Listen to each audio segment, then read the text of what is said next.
2018 saya menang pra-peradilan Senturi. Juga ada penerimaan duit gitu, itu ada dugaan intervensi dari kantor pusat. Dan habisnya 10M. Siapa yang mau berkorban 10M? Iya. Kalau tenaga aja mungkin mau. Halo guys, yeay, ketemu lagi di Indie Stories. Nah, kemarin itu kan sempat aku yang wawancara sama Pak Mahfud, MD, terus banyak lah pokoknya. Tapi intinya yang sekarang lagi rame itu adalah soal pagar laut kan, itu masih bergulir terus. Nah, sekarang aku tuh mau jemput seseorang. Tahulah kalau misalnya aku sebut Maki pasti langsung tahu. Tapi sekarang beliau ini pakainya namanya bukan Maki lagi, tetapi detektif partikelir. Lucu banget asli. Nah, kita mau udah deket nih ke tempatnya Mas Boyamin Saiman, yang anaknya Almas itu sempat terkenal banget waktu ada gugatan ke MK dan berhasil meloloskan wakil presiden gitu ya yang sekarang. Nah, itu sempat heboh juga. Oke, sekarang udah deket dan kita akan ngobrol banyak bersama Bang Boyamin Saiman. Stay tune.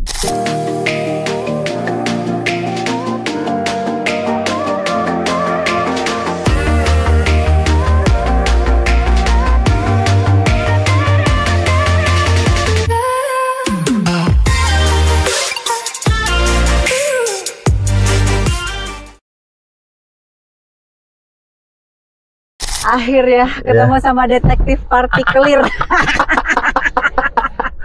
Itu bukan milik kantor sendiri loh ya, nyewa loh ya. Oh iya, nggak apa-apa. Tapi kan nyewa segitu lumayan juga tuh. Nggak ingin kalah yang cerita TV lucu-lucuan itu loh, yang lapor Pak itu loh. Oh iya. Itu kantornya kan bagus. Itu kan seakan-akan cuma kantor polsek. Masa detektif partikelir nggak punya kantor yang agak seperti itu kan gitu kan? Gitu. Aduh, abang. Ini kita kemana nih bang? Keluar lagi ke Keluar. Ya. Terus tujuan kemana nih? Saya antar abang kemana nih? Ya ketemu klien, rencana di suatu tempat di sana lah, agak di ujung, ada pinggir danaunya gitu. Oh gitu? Ya kanan. Cakep banget. Ya.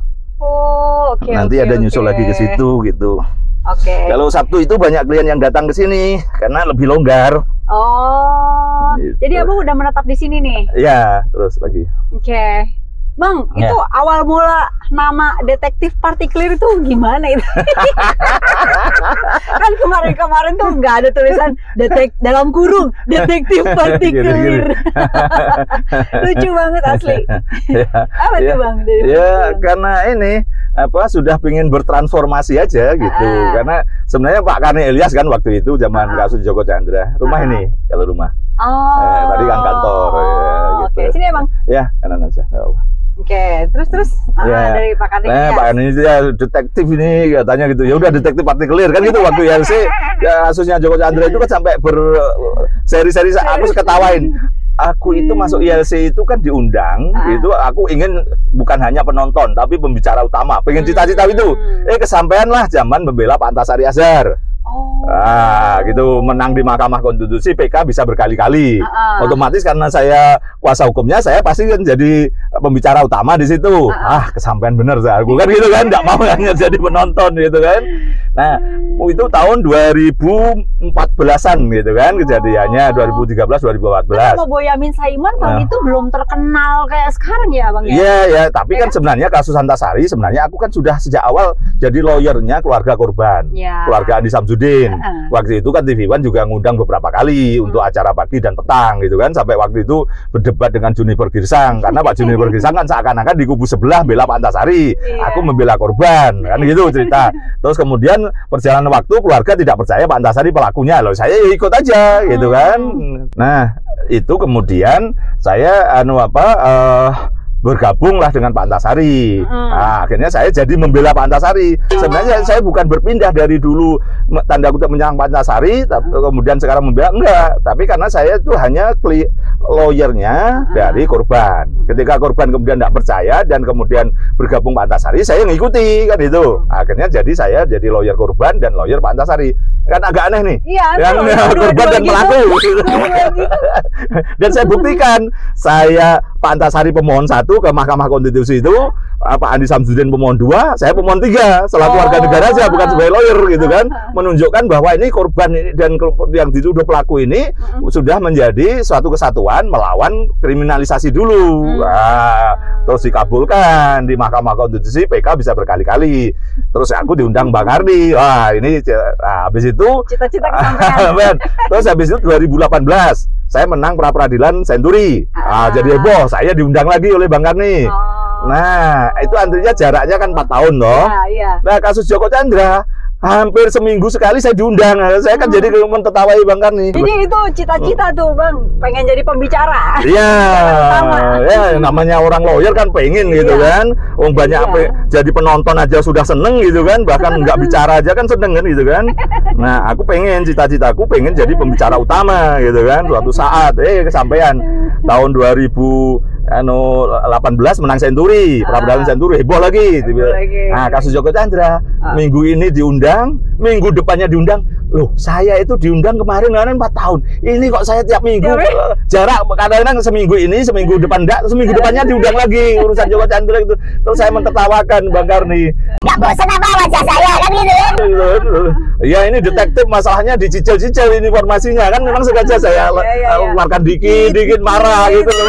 Kadang-kadang marah gitu kan. Ya bukan marah beneran. Bu Yamin dicicil-cicil inisial kadang-kadang semaunya sendiri kan gitu kan. Nah, itulah proses itu kemudian menjadi berkembang istilah Bang Karni, saya detektif. Ya sudah, saya ambil aja detektif. Sebenarnya sejak saat itu aku lebih seneng pakai istilah detektif. Tapi karena masih pakai maki ya kadang-kadang orang nganggapnya tetap maki gitu. Ya sudah, tidak apa-apa. Karena memang maki itu kita dirikan hanya untuk paguyuban, tidak ada struktur, tidak ada program kerja, tidak ada anggaran. Nah, rekening aja nggak punya, gimana anggaran gitu loh. Dan kita merasa sudah cukup gitu kan. Kita bertransformasi, masing-masing sudah punya kesibukan. Masa saya jadi koordinator tanpa anggota? Kalau ditanya maki itu anggotanya berapa? Nggak ada. Kantornya di mana? Nggak punya. Cabang apalagi gitu. Itu kan dulu, sekarang udah ada anggota belum Bang? Iya, kalau kantor lawyer kan sejak dulu sebenarnya sudah ada di Solo sejak tahun 99 itu 5 personel ada yang Tapi anggota maki bukan? Nggak ada. Memang nggak ada. Memang kita hanya pendiri dan koordinator. Dia lagi. Iya. Dulu itu sebenarnya kesepakatan. Koordinatornya kayak PBB lah, gantian 5 tahun sekali, 5 tahun. Tapi ketika saya sudah maju, udah kamu aja gitu. Ya udah, masa saya mau jadi koordinator maki sampai meninggal gitu kan? Malu lah kayak. Maka kita sudah niat kemarin kayak Nadar itu, kalau Pak Firly Bahuri ditahan ya kita bubarkan. Enggak, itu pun tahun 2025 memang kita bubarkan. Sudahlah, biar diteruskan adik-adik dengan segala kreativitasnya. Nanti kita lihatlah, toh nggak mungkin negara ini bubar kalau Boyamin meninggal kan. Ya biar diteruskan mereka. Toh ada bahasanya gitu, tiap masa ada orangnya, tiap orang ada masanya. Ya sudah gitu kan, kita menarik diri menjadi transformasinya selain lawyer itu tetap lawyer kan, menjadi logistik saya gitu. Maka kemudian istilahnya jadi detektif partikelir. Nah, kalau kasus-kasus besar itu tidak berbayar. Tapi kalau menengah ke bawah ya berbayar nanti. Bang, berarti sekarang anggota maki berapa orang Bang? Kalau maki sudah bubar kan, detektif partikelirnya ini bubar, gitu. Ya bubar 2025 ini kita bubarkan. Masih disebut maki kok Bang? Iya, kadang-kadang teman-teman saya kan tidak melarang. Kan gitu kan, meskipun surat-surat saya sudah detektif partikelir, tapi mereka kadang-kadang ditanya redaksinya katanya kalau kok nggak pakai maki, ya udah terus mereka mikirnya ya tulis aja nggak masalah, wong itu kan hanya soal populer aja gitu loh. Tidak ada orang yang merasa dirugikan juga gitu loh. Abang itu kan nama Boyamin Saiman itu kayak ini apa ya Bang ya, kalau aku ngelihat keren kan, banget itu. Kan sendirian gitu kan istilahnya, pakai nama maki, koordinator maki, laporin ini, laporin itu, pokoknya tiap ada peristiwa yang heboh, hangat, panas, Boyamin Saiman keluar tuh Bang. Atau bahkan membuat panas juga gitu. Membuat panas, iya. Itu kenapa sih Bang awal-awalnya? Terutama sekarang nih yang soal pagar laut nih, Abang kan kayak laporin ke KPK, laporin ke kejaksaan gitu ya kan? Terus mulai sepil, bocor tipis-tipis dikit tentang peran apa masing-masing itu kan itu kan? Sudah mulai ada dugaan penerimaan uang. Ini mah aku sepil baru ke kamu loh ini. Serius. Ya udah sepilnya jangan tipis-tipis dong. Artinya perkembangan terbaru yang saya dapatkan kemarin belum saya rilis itu beberapa yang dipecat itu diduga memang menerima uang. Ya, kategorinya memang bisa suap toh. Ya. Terus kedua, mereka sebenarnya tadinya menolak. Yang 8 orang itu kan? Iya, menolak untuk mengurus itu karena memang sebenarnya dia tahu laut. Nah, kemudian apakah ini ada ayam dan telur duluan mana? Paksaan. Kalau nolak sampai dia mau ngerjain berarti paksaan. Iya, ternyata tidak terlalu paksaan juga ternyata. Ternyata senang juga ya. Ya karena diduga terima duit juga gitu kan. Nah, dari sisi itulah ini kemudian ada akal-akalan biar tidak ketahuan mereka bermain, maka gitu loh diduga kemudian pakai jasa swasta untuk survei yang istilahnya kantor jasa pengukuran bersertifikat itu loh. Nah, maka pakai itu. Nah, seakan-akan ini kan hasil swasta yang memang mitra, yang biasanya memang dipakai dan resmi dapat izin kan itu. Maka seakan-akan tutup mata, maka diproseslah HGB dan HM itu. Nah, selain diduga ada penerimaan duit gitu, itu ada dugaan intervensi dari kantor pusat. Kantor pusat mana? BPN pusat. Ini kan kita bicaranya BPN Kabupaten Tangerang. ATR BPN. Ya, ATR BPN yang kita maksudkan tadi kan yang di Kabupaten Tangerang, yang memproses HGB HM itu. Itu sebenarnya sudah agak diakali dengan maksimal orang-orang itu 2 hektar. Karena 2 hektar kan tidak perlu ke pusat. Tapi sebenarnya untuk proses ini ada peran oknum di pusat yang mengintervensi orang daerah. Terorganisir dong, Bang? Iya, terorganisir. Bahkan agak spesifik itu lantai 2 gitu kantor pusat itu. Meskipun itu bukan menteri loh ya. Tapi lantai 2 ada siapa aja selain menteri, Bang? Ya, ada eselon 1, 1B, 1, 2A gitulah level-level itu gitu. Jadi di situ itu yang diduga melakukan intervensi sehingga muncullah HGB dan HM ini. Karena ya banyak hal kan tadi ya pakai jasa swasta yang ukur. Terus kemudian ada intervensi dari lantai 2 gitu. Nah, intervensi lantai 2 dia berani sekali kalau atasannya nggak tahu tuh, Bang. Loh lah ya. Abang tahu nggak atasannya, Bang?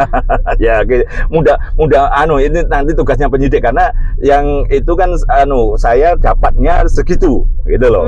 Saya kan tidak punya kewenangan apakah kamu kemudian izin atasanmu. Nah, itu sudahlah biar pengetahuan. Nah, atau dibiarkan kamu main nakal misalnya kan ya bisa aja macam-macam gitu. Tapi sepotong aja ini diduga dapat duit. Oke. Berapa banyak sih, Bang? Dapatnya? Ya belum sampai level angka. Karena tapi memang ya kalau dibagi-bagi ya ada. Ini kan masih level pendalaman lah. Yang penting pada posisi itu ya jangan dipaksa saya buka semua. Memang saya cicil-cicil gitu kan. Manajemen tugas saya bertanya, tugas Abang menjawab. Ini kan manajemen berita. Manajemen berita. Bang Karni aja agak sewot apalagi kamu kan ya. Terus. Oke. Lanjut, Bang. Nah, dari sisi itulah kemudian kita akan masukkan KPK ini tentang informasi namanya siapa, levelnya apa yang diduga ya ada sekitar 2 orang lah yang dari lantai 2 tadi gitu. Nanti saya serahkan ke KPK dan Kejaksaan Agung gitu, dan informasi penerimaan duit tadi biar didalami uangnya terimanya berapa persisnya gitu. Walaupun Abang udah tahu ya. Ya. Jadi Abang juga kan ngelaporin 2 menteri yang bukan Nusron. Sebenarnya itu maksudnya di zaman 2 menteri itu gitu loh. Jadi di zaman 2 menteri itu gitu loh. Sebelum Nusron kan ada Pak AHY, ada Pak Hadi. Ya bisa Pak Sufyan Jalil juga kan. Wah. Gitu. Maksudnya loh. Deretan itu. Kan sebelum Pak Nusron maksudnya kan. Bisa sebelumnya juga. Proses itu kan bisa awal aja. Biar tidak terlalu menukik siapa. Gitu loh. Itu. Jadi di zaman itulah Nah, ini sebenarnya kan apakah memang sengaja dibuat hanya 2 hektar per orang sehingga tidak seakan-akan tidak perlu ada otorisasi dari kantor pusat.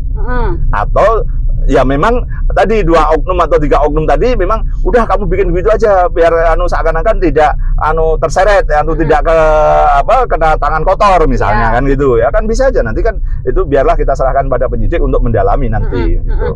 Nah, dari proses itulah yang kita sangat saya mengambil fokus itu aja karena laporan saya itu kan pasal 9 Undang-Undang Nomor 20 Tahun 2001 itu jarang orang baca karena itu hanya pejabat yang berkaitan dengan buku register, pengawasan administrasi, dan kemudian ada pemalsuan. Itu dulu biasanya ini bendahara biasanya yang kena. Tapi itu kan KUHP pasal 461. Ketika diambil menjadi undang-undang korupsi kan menjadi umum siapapun. Nah, ketika ada dugaan pemalsuan letter C di desa, warkah, di kecamatan atau bahkan di kantor pertanahan, itu ya berarti mereka nanti yang akan kena. Nah, mudah-mudahan itu mereka ketika sudah diproses, misalnya jadi saksi aja sudah buka-bukaan. Buka-bukaan selain urusan buka-bukaan ya duit itu mereka bertobat ngaku dapat berapa serahkan kepada negara disita dan kemudian menyebut siapa-siapa yang oknum yang tadi dugaannya dari lantai 2 tadi biar dibunyikan di situ gitu loh. Informasi kan udah aku sampaikan penyidik. Nah, nanti kan diperkuat bukti itu kan harus ada saksi. Ada bukti rekaman, ada bukti pembicaraan, chatting segala macam kan elektronik. Sementara untuk proses itu kan sebenarnya hanya cukup 2 alat bukti aja. Nah, urusan korupsi kan termasuk elektronik. Nah, itu nanti mudah-mudahan terungkap yang siapa, bagaimana pejabatan itu. Nah, swastanya apakah akan kena? Ya, nanti mudah-mudahan selain pasal 9 ya. Disuruh itu kan? Ya, kan gini. Selain pasal 9 itu kemudian mudah-mudahan KPK kan kemudian mengenakan pasal 5 dan pasal 6 misalnya Kejaksaan Agung tentang suap. Nah, kalau suapnya diproses kan swasta juga kena.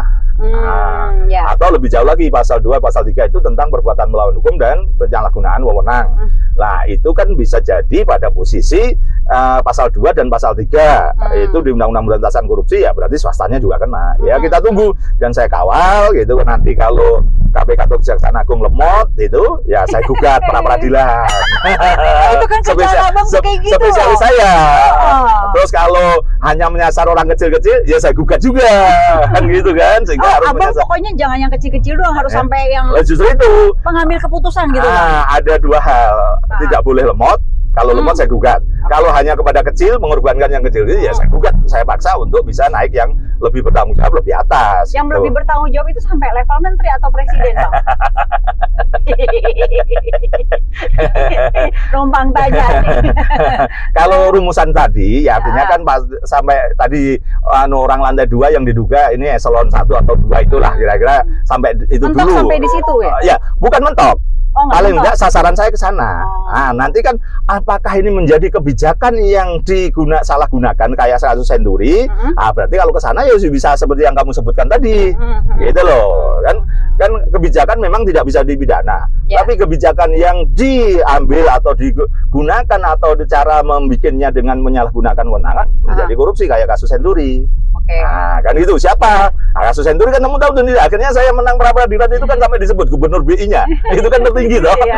Bukan hanya bank, bukan pakai bawah aja kan gitu. Iya loh. Nah, gitu. Bang, itu kan lagi berjalan tuh ini soal yang SHM ya kan? Sama SGB ya kan? Nah, kalau pemegarannya Bang itu sama atau beda? Beda. Nah, yang pemagarannya ini yang tanggung jawab siapa? Yang magerin? Iya, yang magerin ini kan macam-macam masih yang kemarin siapa yang nyuruh paling-paling nanti kan ada yang ngaku saya, terus biayanya saya sendiri kan kemarin kayak swasembada gitu kan. Kayaknya nelayan setempat. Nah, aku saya yakin enggak. Habisnya 10M loh itu. Iyalah. Minimal 10M itu enggak mungkin. 30 kilo nelayan ngapain? Dan habisnya 10M. Siapa yang mau berkorban 10M? Kalau tenaga aja mungkin mau. Tapi tenaga yang ngerjakan pagi sampai sore itu nggak mau. Bambunya beli, kalau kerja bakti ya kan? itu paling 1 jam 2 jam nggak cukup. Itu pasti itu ada yang memang tapi memang gini ya, saya mengambil pintu tidak bisa nuduh apa-apa dengan cara apa? Menteri KKP kan mengatakan sudah penyidikan dan sudah nyegel. Ya sudah saya jegurin aja. Dalam bentuk apa? Saya gugat pra peradilan ke Pengadilan Jakarta Pusat. Besok tanggal 10 sidang. Untuk memastikan penyidikannya itu seperti apa. Sudah menemukan pelaku atau belum. Karena tuduhan saya, gugatan itu, kalau sudah penyidikan kan harus menetapkan tersangka. Nah, kalau belum menetapkan tersangka ini kan berarti main-main. Maka saya gugat. Nah, besok biar dia membuktikan apakah segelnya itu sudah izin pengadilan, penyidikannya udah bener, nanti menyasar siapa, sudah manggil siapa, kan gitu. Nah, maka dengan cara itulah maka pra peradilan itu ini saya gunakan sebagai sarana. Karena bisa saya tingkatkan naik kelasnya, yaitu adalah bentuk audit kinerja dari penegak hukum. Kan kita kalau cuman demo ya ditampung, surat diarsip, audiensi ya udah selesai. Kalau gugat ke pengadilan kan ada pengawasnya, hakim. Hakim kadang-kadang juga jengkel, marah loh. Kamu katanya udah nyidik, sudah manggil apa? Ada bahkan hakim memanggil penyidiknya. Itu mereka dulu awal-awal ketika saya gugat zaman di Solo dan Sidoarjo itu mereka ketawa, belum di SP3 aja belum ada bukti hitam putih kok gitu kan. Ya mereka tenang-tenang aja, pasti hakim nanti nolak kan gitu kan. Hukum itu kan ada bukti kan gitu kan. Kebetulan tahun 2004 hakim namanya Pak Sutarjo itu mengabulkan gugatan yang model begitu. Meskipun belum ada hitam putih tapi dinyatakan sebagai bentuk penyidikan. Karena apa? Penyidik dan penuntutnya main-main aja. Masa surat-suratan berkas itu 20 kali kayak orang pacaran aja gitu. Dikabulkan. Jadi waktu awal-awal itu ada yang mentertawakan saya. Gugatan pra-peradilan itu Boyamin itu gila gitu kan. Paling sering abang soalnya. Iya gila, belum ada bukti kok sudah gugat itu kan. Pikiran gila aja. Nah, setelah dikabulkan saya gantian balik omongan. Nah, kalau Boyamin gila wajar lah, enggak apa-apa, orang yang enggak punya kewenangan apa-apa. Tapi ketika hakim mengabulkan memutus dinyatakan penghentian penyidikan material, berarti yang gila siapa sekarang? Hakim punya palu loh, punya kewenangan loh, bisa merintah dan kemudian harus dituruti loh, kan gitu. Maka kemudian saya masuk Jakarta, merasa di Solo potensi saya ya masih kurang lah. Saya mencoba masuk Jakarta 2006 itu tadi tahun 2004 menang di Sukoharjo tadi. 2004 2008 menang pra peradilan melawan Jaksa Agung kasus Samsul Nur Salim. Wah. Udah mulai heboh itu tahun 2008, monumental. Ya, iya monumental itu. Memang saya pengen nabrak yang gede, mungkin dong kalau nabrak kecil-kecil kan ya. Sebelumnya nabrak kasus pajak sih, kasus penggelapan pajak gitu kan, Dirjen Pajak, segala macam lah gitu kan, Kejaksaan Tinggi DKI. Tapi ya itu masih tidak diterima. Kedua yang kasus pra peradilan kasus Samsul Nur Salim kan di SP3 oleh Kejaksaan Agung. Waktu itu Pak Indarman Supanji, kan Pak Indarman Supanji agak sedikit nantang kalau nanti Boyamin menang akan saya teruskan. Ternyata menang beneran. Akhirnya gitu loh. Meskipun waktu itu masih punya hak banding kan jaksa kan kalau kalah. Nah, oleh Pengadilan Tinggi dianulir bahwa LSM belum punya hak gugat. Ya sudah, enggak apa-apa. Tapi kan 6 bulan sudah saya nikmati menang lawan Jaksa Agung. Glory. Terus kemudian pada posisi itu saya maju ke Mahkamah Konstitusi. Apakah LSM itu punya hak gugat? Dikabulkan tahun 2011. Habis itu enggak berani lagi penegak hukum, kamu enggak punya hak gugat gitu. Gitu loh. Jadi Bang, balik lagi ke yang soal pemageran. Ini yang paling kalau sekarang kan emang belum sampai ke sana gitu ya. Tapi yang paling tanggung jawab gitu. Yang paling tanggung jawab soal pemageran. Siapa, Bang? Ya pengembang yang pengen mengembangkan ke situ. Kan itu ada PT CIS sama PT Intan IAM itu kan. Ya dua itulah saya pada posisi dugaan saya loh ya, masih asas surat dugaan tidak bersalah. Pengakuan tuh dari mereka? Ya kan nanti dirunut uang yang membeli bambu siapa, rekening siapa, pembayar siapa, kan gampang kalau itu sepanjang nanti Kementerian KKP itu betul-betul serius gitu, atau mungkin kepolisian juga mau menangani. Saya dengar mulai kemarin kepolisian juga menangani pemalsuan segala macam, pagar laut segala macam. Ya berarti ketemu toh, kan bambu ini nggak mungkin dibayar cash and carry. Iya. Pasti ada transfer. Itu jumlah besar itu bambu. Nah, iya, itu pasti. Belum lagi yang di bawah itu kan sampai nempel banget tuh. Iya, ya. Artinya pengerjaannya serius dan sungguh-sungguh gitu loh. Dan itu kalau juga. Ya, jadi tenaganya profesional dan kalau tenaga profesional nggak mungkin bayarannya sehari 100.000. Ya, gitu loh. Kan itu artinya buruh kasar biasa. Ini pasti di atas 300.000 bayarannya, karena orang profesional cara memasangnya, terus runutan, terus kemudian sudah ada yang jadi kan, itu ada atasnya dikasih kayak papan atau apa, bisa diduduki kan di atasnya, dijalani, jalan itu sudah. Kalau tidak keburu ketahuan masyarakat itu saya yakin itu nanti sudah pasti kayak jadi ada nempel apa-apa sehingga betul-betul air yang pasang malam hari kan bawa pasir terus surut, ini lama-lama pasirnya naik udah jadi daratan gitu loh. Ini kan pinternya pengembang yang pengen murah dan dapat untung besar, karena kalau laut kan reklamasi izinnya kan PNBP-nya kan mahal, sehingga ya untungnya tipis. Dan juga kedua, konsekuensinya itu adalah HGB di atas HPL, Pemda Tangerang maksudnya gitu. Nah, itu tidak worth it bagi pengembang kalau menjual HGB di atas HPL. Nah, pengennya ini HGB murni. Kayak di BSD, Alam Sutra itu kan HGB murni. Dan atau di PIK 2 di PIK 1 itu kan HGB murni. Sehingga menjadi lebih menarik. Sehingga isu reklamasi Pulau D segala macam sampai sekarang kan begitu belum menarik, karena rakyat juga tahu bahwa masyarakat, konsumen terutama ya, yang akan beli, wah ternyata itu HPL milik Pemprov, berarti kalau perpanjangan pasti bayar retribusi begini begitu kan gitu kan. Nah, nggak worth it. Nah, maka dari pengalaman itu maka kemudian pengembang ini, dua perusahaan ini pengen dengan cara itu. Tiba-tiba nanti pasirnya naik jadi daratan, maka kemudian ya sudah tinggal ngapling-ngapling. Tercapai berarti. Tinggal ngapling-ngapling. Kecolongan nggak sih itu Bang? Setelah jauh banget gitu, yang kecolongan siapa di sini? Ya kita semua sebenarnya. Ya, kayak, institusi mana yang bertanggung jawab yang harusnya dia tahu duluan? Ya KKP. Apapun berarti dia yang kecolongan dong? Iya. Kecolongan atau sengaja bisa? Ya dua-duanya lah, nggak usah dipilih gitu. Ya pura-pura kecolongan kan bisa aja juga kan, gitu kan. Itu sebenarnya nggak kecolongan tapi pura-pura kecolongan, itu loh. Jadi ya dengan begitu ya memang ini tanggung jawabnya KKP. Saya yakin pada posisi kalau ini kecolongan kok ya keterlaluan. Iya. Sekian lama ini sudah sejak paling enggak bulan Juli. Udah sejauh itu. Nah, 3 sampai 30 kilo. Iya. Ya, gitu kan. Berarti bayangin ini yang deket Jakarta loh. Kalau itu tidak kecolongan atau pura-pura kecolongan. Coba bayangkan di Natuna, di Arafura begitu, udah bisa dikasih benteng negara lain itu, dan nanti gugat ke pengadilan internasional, kalah kayak kita rebutan Malaysia mana Sebatik atau apa itu kan, yang Bolo itu kan betapa bahayanya gitu. Ya bahwa sebenarnya di laut ada Bakamla, ada Angkatan Laut, itu, ada KKP. Betul, KKP gitu. 3 tuh. Katanya ketika ada apa melintas pemerintah daerah juga kan? Ya pasti kalau itu. Kalau di Batam itu sering menangkap hanya kapal tanker yang bersandar pantai sebentar aja ditangkap gitu kan, dan dianggap itu bersandar tidak izin, bahkan disita. Itu cepat kalau di sana. Loh ini kok kayak kayak emang sengaja dibiarin diam-diam. Ayo kerjain gitu. Bambu itu kan nggak mungkin dilempar ke laut terus tiba-tiba geser ke situ terus tadam. Pasti ada kapal ngangkutnya kan, ada perahu lah minimal kan itu. Kalau kita hidup di laut ya bisa tahu gitu. Nah ini kan tiba-tiba lah gila 30 km.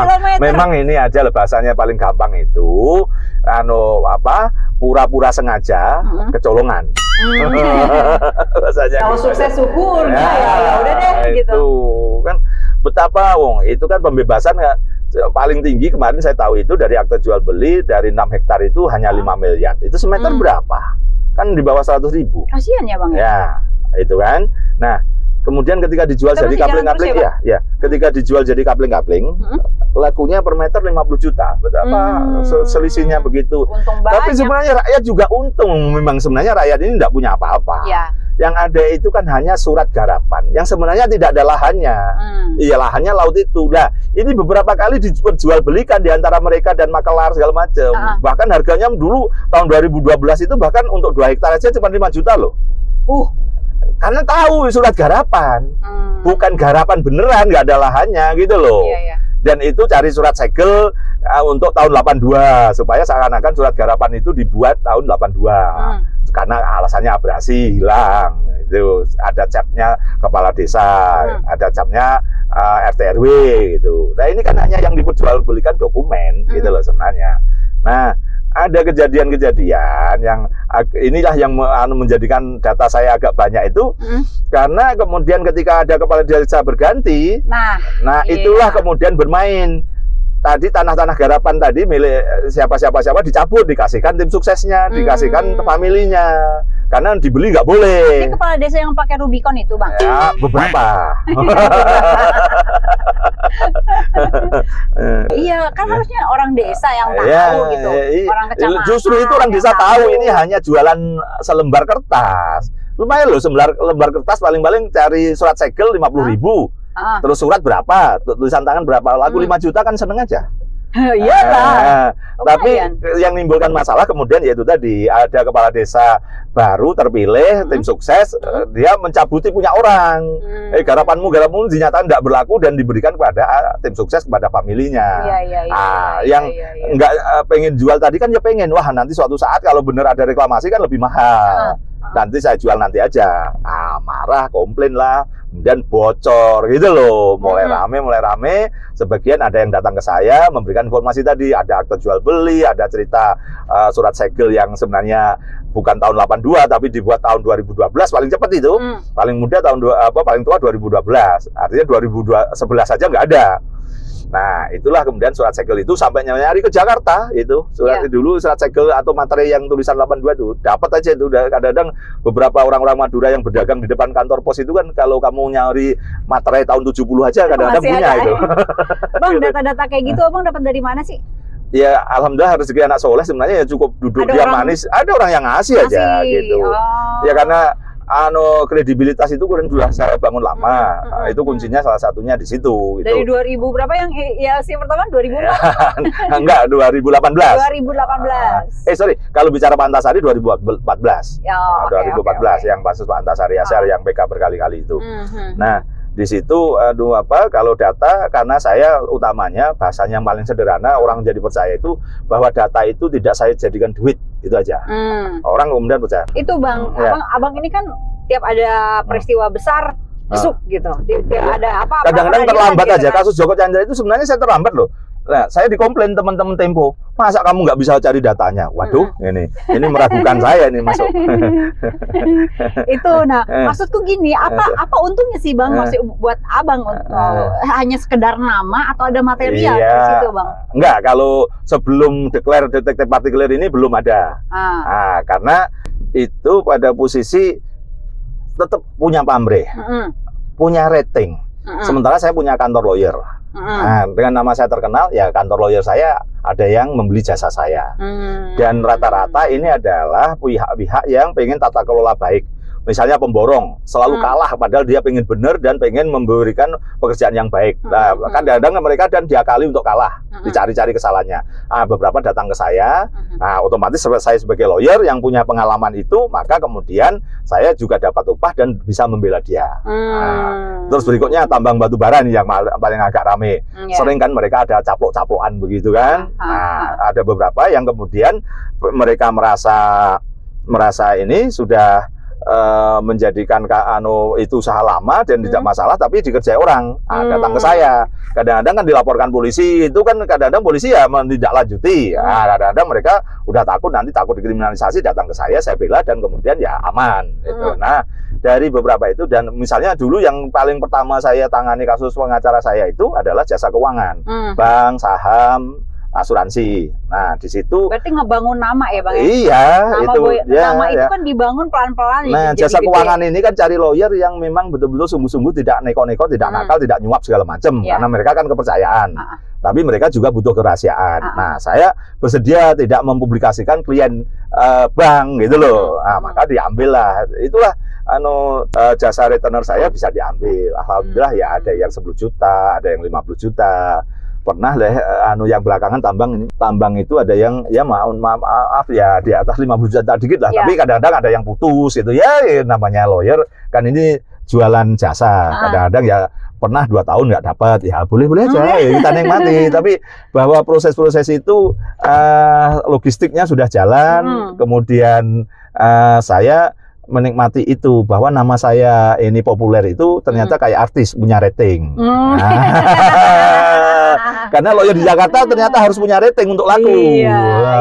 Dan saya kan membela kasus yang tata kelola baik, good governance. Nah, ini pasarnya kecil ini, tapi pemainnya kan saya sendirian. Nah, disitulah yang lain nggak good governance ya Bang? Iya, kadang-kadang kan ada nakal, yang nyatanya nyuap ketangkap kan banyak. Ada lah gitulah. Saya menjalankan, saya karena sudah anti korupsi otomatis tidak mau nangani korupsi, itu satu. Kedua juga tidak mau menjalankan profesi dengan korupsi, misalnya nyuap atau meres gitu. Nah, pada posisi itu banyak kok perusahaan yang pengen bener itu banyak. Gitu loh, ternyata antri lah kira-kira gitu. Nah, tapi pada posisi itu setidaknya saya cukup laku, cukup menghidupi keluarga gitu kan, dia bisa nyewa kantor gitu kan. Nah, pada posisi itu juga bisa nyubsidi silang untuk maki tadi, meskipun ya saya tidak butuh biaya, wong data datang juga cukup handphone 24 jam kan gitu kan. Ada yang ketemu malah rata-rata traktir makan saya, jadi kan lumayan gitu kan. Banyak yang ya kadang-kadang di instansi apapun itu kan terjadi kompetisi. Mungkin juga secara paling tinggi adalah vulgar adalah tidak dapat bagian. Atau yang karena pengen menggulingkan jabatan karena lebih jahat misalnya. Atau ya kompetisi yang lain-lain. Idealisme itu rata-rata nggak sampai 5% ini.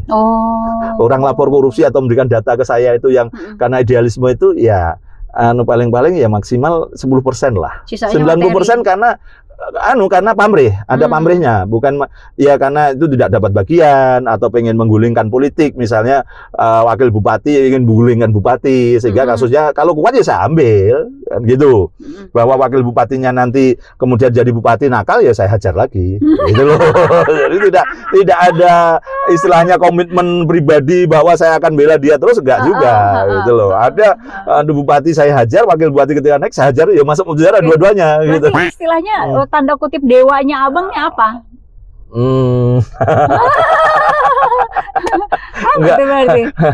Nggak bisa jawab kalau itu karena ini banyak persepsi kan nanti kan gitu. Jadi artinya pada posisi itu alhamdulillah saya bisa nyumbang negara gitu, saya juga bisa nyumbang diri saya sendiri.